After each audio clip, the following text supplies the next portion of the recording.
Jodhpur university के BA second year के विद्यार्थियों, बहुत ही अच्छी। आज आपके हिंदी के सिलेबस को मैं आगे बढ़ाते हुए ऊसर एकांकी को लेकर चलता हूँ।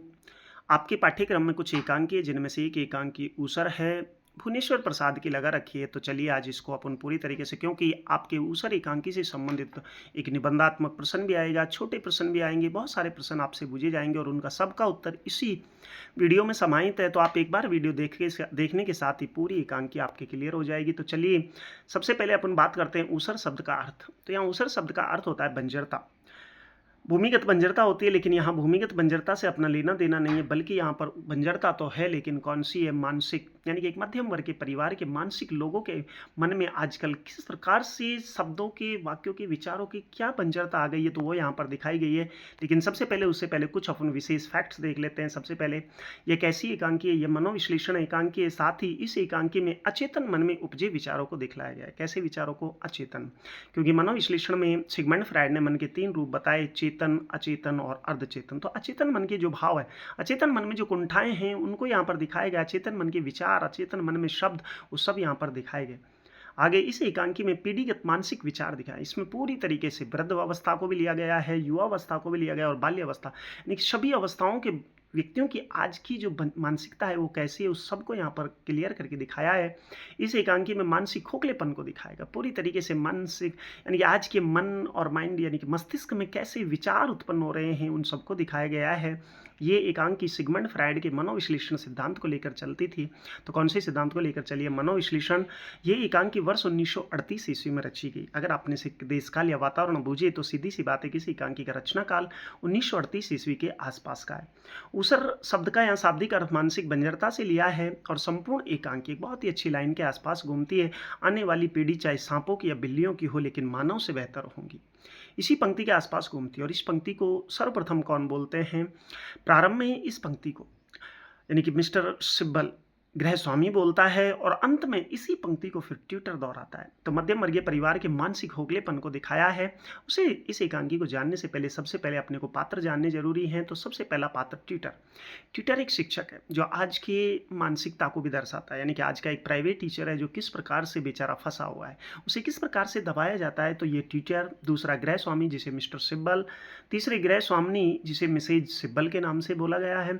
चौथा पात्र है मोटी रमणी, एक स्त्री है। इनके व्यक्तित्व के विषय में अभी नीचे चलकर बातें कर लेंगे, एक बार इनको लिख लेते हैं, इनका नाम जान लेते हैं।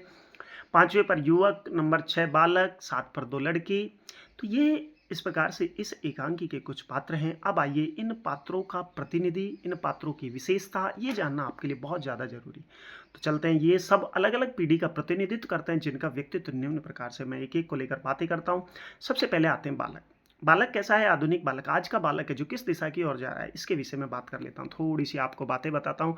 आज के बच्चों का जो मानसिकता है वो कैसी हो गई, यानी कि आज के बच्चे कहीं ना कहीं मुझे लगता है कि मानव को छोड़कर जानवरों की ओर लग रहे हैं। यानी कि सबसे बड़ी बात, यहाँ पर एक छोटा बालक है जो अपने शिक्षक ट्यूटर को आए हुए देखकर उसके विषय में ना सोचकर और अपने किसको, कुत्ते को, जिसका नाम पिप्पी है, उस पिप्पी को लेकर कहाँ चला जाता है? घर के अंदर चला जाता है। बहुत ही बड़ी बात है कि आज हम कुत्तों से प्रेम कर रहे हैं, लेकिन मानव को क्या कर रहे हैं? छोड़ रहे हैं। यानी कि हमारे मानवीय जो आदर्श हैं उनको हम पूरी तरीके से भूल चुके थे। यहाँ पर ये बालक पूरी तरीके से इसी बात को दर्शाता है कि घर पर कोई मेहमान आया, इसे कोई लेना देना नहीं, सिर्फ इसे लेना है तो अपने किसी कुत्ते से लेना है। तो सबसे बड़ी बात है, तो ये बालक है, ये किसका है? आधुनिक बालक का प्रतिनिधित्व कर रहा है, कि ये मध्यम वर्गीय परिवार के बालकों का प्रतिनिधित्व करता है। अब चलते हैं नंबर 2, गृह स्वामी। गृह स्वामी क्या है कि जबरदस्ती प्राचीनता को लिए बैठा है, बौद्धिकता का धनी, अपने आप को ही बौद्धिकता मानता है, कुछ भी नहीं, अधकचरा ज्ञान भरा होता है, लेकिन हर बात पर कि मेरे जमाने में, अरे तेरे जमाने में क्या हुआ होगा, हुआ होगा, कोई मतलब नहीं। लेकिन ऐसे कुछ व्यक्ति हैं जो प्राचीनता को जबरदस्ती आधुनिकता पर थोपना चाहते हैं। तो उसी का प्रतीक यहाँ बहुत ही अच्छा व्यक्ति बनाया गृह स्वामी, जिसको आपने अभी थोड़ी देर पहले देखा मिस्टर सिब्बल के नाम से। उसके बाद है गृह स्वामिनी। ये किसकी है? गृह स्वामी की पत्नी। और बड़ी अच्छी बात है कि प्राचीनता में जन्म लेती है, उम्र बहुत ही है, अच्छी है, 50 वर्ष 55 वर्ष हो गई है, लेकिन बच्चों के साथ इतनी मॉडरेट हो गई, इतनी आधुनिक हो गई है कि सब कुछ भूल गई। प्राचीनता को, पुराने आदर्श, नियम, वेशभूषा, खान पान सब भूल गई, और किनके साथ? बच्चों के साथ पूरी तरीके से मॉडरेट बन चुकी है। इसलिए प्राचीनता में जन्म लेने वाली लेकिन नवीन चकाचौंध में पूरी तरीके से फंसी हुई स्त्री कौन है? गृह स्वामिनी। उसके बाद नंबर 4, मोटी रमणी। और ये मोटी रमणी आज की बहुत ही कुछ ऐसी स्त्रियां हैं जिनको खान पान के प्रति बड़ी रुचि होती है, पता नहीं खान पान के लिए इतने सारे व्यंजन बनाएंगे लेकिन खाने का कोई औचित्य नहीं होता है। ऐसे कुछ प्रतीक हैं जिनको सभी होटलों के नाम याद होते हैं कि कौन सी होटल क्या है, किसके लिए प्रसिद्ध है, कौन सी चाट पर कहाँ बनता है। तो ये बहुत ही बड़ी बात है। मध्यम वर्ग में आज भी यही देखा गया है कि किस होटल का क्या प्रसिद्ध है, किसका क्या है। तो मोटी रमणी भी इस एकांकी में पूरी तरीके से इसी का प्रतीक है कि कहीं ना कहीं उसे हर वस्तु का, हर होटल का या हर रेस्टोरेंट का पूरी तरीके से ज्ञान है। उसके बाद युवक आधुनिक युवा है, साथ में विदेश में पढ़ा हुआ है, और विदेश में पढ़ने के बाद जब यहाँ भारत आया है तो अब उसे सिर्फ विदेशी यानी कि पाश्चात्य संस्कृति का कोरापन दिखाई देता है। खुद कुछ भी जानता नहीं, बस वहाँ के रंग में रंगा हुआ है। उसके बाद ट्यूटर जो सबके बीच फंसा हुआ है, इससे अपन मिल ही चुके हैं। ये शिक्षक है बेचारे, प्राइवेट शिक्षक, और इसको कई बार मिस्टर सिब्बल क्या दे देते हैं, धमकी तक दे देते हैं कि जब जब ये पैसे मांगता है, अपने ट्यूशन के पैसे जब जब मांगता है तो कहता है कि तेरे से तो अच्छी बेहतर एक मराठी महिला थी, लेकिन मैंने तेरे पर तरस खाकर तेरे को नौकरी पर रखा। बेचारा क्या करता है शिक्षक, फिर इनके बीच फंस कर रह जाता है। तो ये बहुत ही अच्छा है। इनके व्यक्तित्व के बारे में मैंने आपको बताया। एक एक के व्यक्तित्व फिर से अपन लेते हैं कि बालक, आज का बालक दिखाया गया है। कैसा बालक है?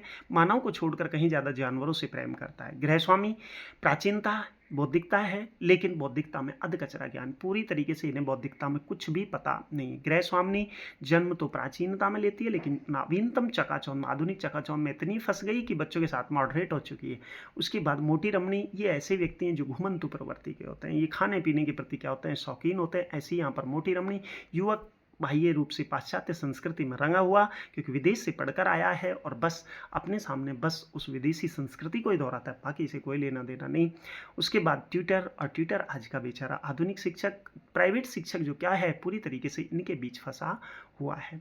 चलिए अब इनकी मानसिकता के लिए मैं आपको उदाहरण, सबसे बड़ी बात है कि सर ये तो बात बड़ी बात है कि अपनी तरफ से कह दिया है, अपन ने सोचा, लेकिन अब बड़ी बात है कि इनकी मानसिकता का पता कैसे चलता है। तो बहुत ही अच्छी एकांकी में भुवनेश्वर प्रसाद आगे चलकर बताते हैं कि ये सब आज कहाँ पर आए हुए हैं, गृह स्वामी के घर पर आए, गृह स्वामिनी के घर पर आए हुए हैं मेहमान के तौर पर। और अब ये कहाँ जाना चाहते हैं, सिनेमा जाना चाहते हैं, लेकिन उससे पहले क्या करना चाहते हैं कि क्या करें, कैसे समय को व्यतीत करें। तो क्या करते हैं, एक मनोवैज्ञानिक खेल खेलते हैं। और मनोवैज्ञानिक खेल क्या होता है, तो चलिए एक ऐसा खेल जिसमें एक व्यक्ति बिना सोचे समझे शब्द बोलेगा। ये एक मनोवैज्ञानिक खेल खेलेंगे जिसमें एक व्यक्ति बिना सोचे समझे, यानी कि कुछ भी नहीं सोचना, बस शब्द बोलना है, और अन्य खिलाड़ी उन्हीं शब्द के संदर्भ में बिना सोचे समझे लिखेंगे। यानी कि उनके पास एक एक पर्ची होगी और सब उसमें अपने अपने विचार लिखेंगे, यानी कि उस शब्द के विषय में वो जो बोला गया है, और उसी से इनके अचेतन मन का पता चलेगा कि वास्तव में कौन कैसा है और क्या सोचता है। तो वही मनोवैज्ञानिक खेल खेलता है। मनोवैज्ञानिक खेल की बिसात बीत चुकी है। अब यहाँ पर सबसे बड़ी बात है कि शब्द बोलने वाला कौन होगा, युवक होगा, यानी कि वो जो शब्द पहले बोलेगा वो युवक बोलेगा। सभी उसके आसपास अपनी अपनी पेंसिल और यानी कि एक पृष्ठ लेकर बैठ जाते हैं। लिखने वाले होंगे गृहस्वामी, गृहस्वामिनी, मोटी रमणी और दो लड़की। ये चार व्यक्ति क्या होंगे, लिखने वाले होंगे। लेकिन सिर्फ लेखक ने दो ही व्यक्तियों के शब्द पढ़े हैं, उन्हीं से उनकी मानसिकता का भान होता है। लेकिन बड़ी दिक्कत थी कि लेखक ने प्रयास तो किया बेचारे ने, लेकिन धोखा ही लिख पाया, क्योंकि दो ने ही इतना ज़्यादा क्या कर दी, यानी कि नग्नता को दिखा दिया, यानी कि इतनी नग्नता दिखा दी कि आगे लेखक लिख ही नहीं पाया। तो चलिए उन दो व्यक्तियों का अपन भी पढ़ते हैं कि आखिर अपने को पता चले कि गृह स्वामी की सोच क्या है और गृह स्वामिनी की सोच क्या है, और उसी को देखते हुए अपन युवक और मोटी रमणी और इनकी भी कल्पना कर सकते हैं आखिर उनकी भी सोच कैसी रही होगी। तो चलिए अब अपन उस खेल की ओर बढ़ते हैं। सबसे पहले शब्द बोलेगा युवक, लिखेगा एक तरफ गृह स्वामी और एक तरफ गृह स्वामिनी के उनके पृष्ठ पढ़े गए, बाकी लिखे तो सब ने थे, लेकिन पढ़े सिर्फ इतने दो ही व्यक्तियों के गए हैं। तो उन्हीं को मैं दिखाता हूँ। सबसे पहले युवक ने शब्द बोला कमरा। कमरे को लेकर गृह स्वामी ने लिखा जिम्मेदारी। अरे वाह, हाँ सीधी सी बात है कि कमरा एक मकान बनाएगा तो व्यक्ति को जिम्मेदारी आएगी, तो ऑटोमेटिक वो मकान बनाएगा, बात तो सही है। दूसरा शब्द लिया बिजली, और बिजली के लिए गृह स्वामी ने लिखा दिमाग। सही बात है, जहाँ बिजली एकदम से चमकती है दिमाग भी से दिमाग की उपज हो सकती है, मान लेते हैं थोड़ा सा कुछ हद तक गृह स्वामी का माइंड कुछ हद तक संतुलित हो सकता है। उसके बाद पैराम्बुलेटर, पैराम्बुलेटर आप जानते हैं एक बच्चा गाड़ी, और बच्चे गाड़ी के लिए उसने लिखा शादी की शादी होगी तो बच्चा होगा, और बच्चा होगा तो ये पैराम्बुलेटर की भी आवश्यकता पड़ेगी। चलो इसको भी मान लेते हैं। और लेकिन चौथा शब्द जैसे ही बोला सेक्स, सोचो युवक के माइंड की देखो कि बिना सोचे समझे बोलना है, तो उसने क्या बोला, सेक्स बोला।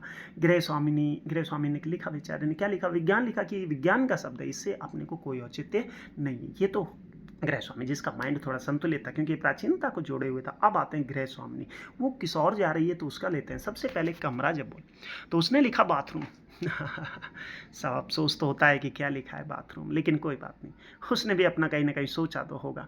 बाथरूम सीधी सी बात है, कमरा भी तो बाथरूम ही होता है ना। तो ये थोड़ा सा आप अब समझ सकते हैं कि उनकी मानसिकता क्या रही होगी। गृह स्वामिनी किस और जा रही है ये आप सोच सकते हैं। बिजली, अंधेरा।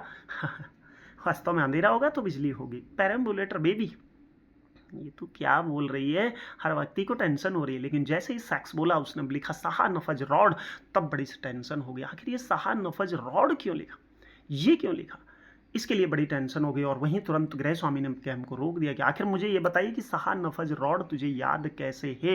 ये दिल्ली की वो कौन सी गलियां हैं, ये वैश्यावृत्ति की गलियां, ये वो रॉड है, और उसको इसने कैसे बोला। यही बड़ी टेंशन हो गई। और गृह स्वामी ने जैसे ये कहा, सबने अपने अपने क्या निकाल लिए, यानी कि अपने अपने कागज उठा लिए और सबने अपने कागज फाड़ दिए, और गेम यहीं खत्म हो गया। क्योंकि युवक ने कहा कि पापा ये तो गेम है।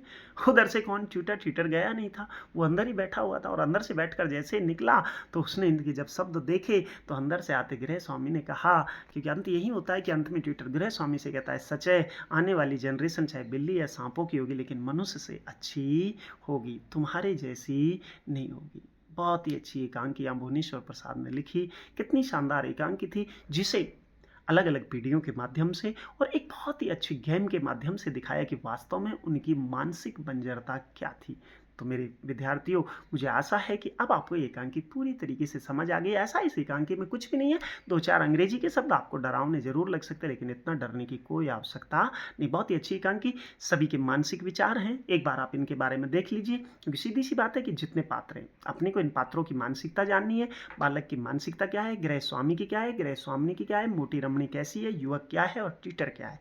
ठीक है, इनके बाद जानने के बाद आपको इसमें एक विशेष मनोवैज्ञानिक गेम खेला गया, और उस गेम में सिर्फ दो ही व्यक्तियों के पढ़े गए, गृह स्वामी और गृह स्वामिनी के। इन दो का आपको अवलोकन करना है, क्योंकि दो के पढ़े ही नहीं गए, मोटी रमणी और लड़कियों के पढ़े ही नहीं गए। और लड़के युवक की आपको पता चला कि आखिर इसकी सोच क्या है, गृह स्वामी की सोच क्या है और गृह स्वामिनी की सोच क्या, आखिर ये मध्यम परिवार किस और जा रहा है। आशा करता हूँ आपको ये एकांकी पूरी तरीके से समझ आ गई होगी। अब आते हैं इस पर प्रश्न, सीधा प्रश्न आएगा कि कौन सी एकांकी आएगी, यानी कि ऊसर एकांकी का मूल भाव। सबसे पहले आपके इसके विचार जो मैंने आपको ऊपर लिखे, उनको अपनी डायरी में लिखते जाइए, उनको लिखना है। उसके बाद आपको एक एक व्यक्ति का व्यक्तित्व बताना है, और अंत में इसमें जो गेम है इसको बताना है। उपसंहार लिख देना, बेफिक्र रहना, आपको कोई टेंशन नहीं, फुल में से फुल नंबर मिलने के चांस रहेंगे। आशा करता हूँ आपको समझ आई होगी। जल्द मैं आपकी दूसरी एकांकी लेकर आता हूँ।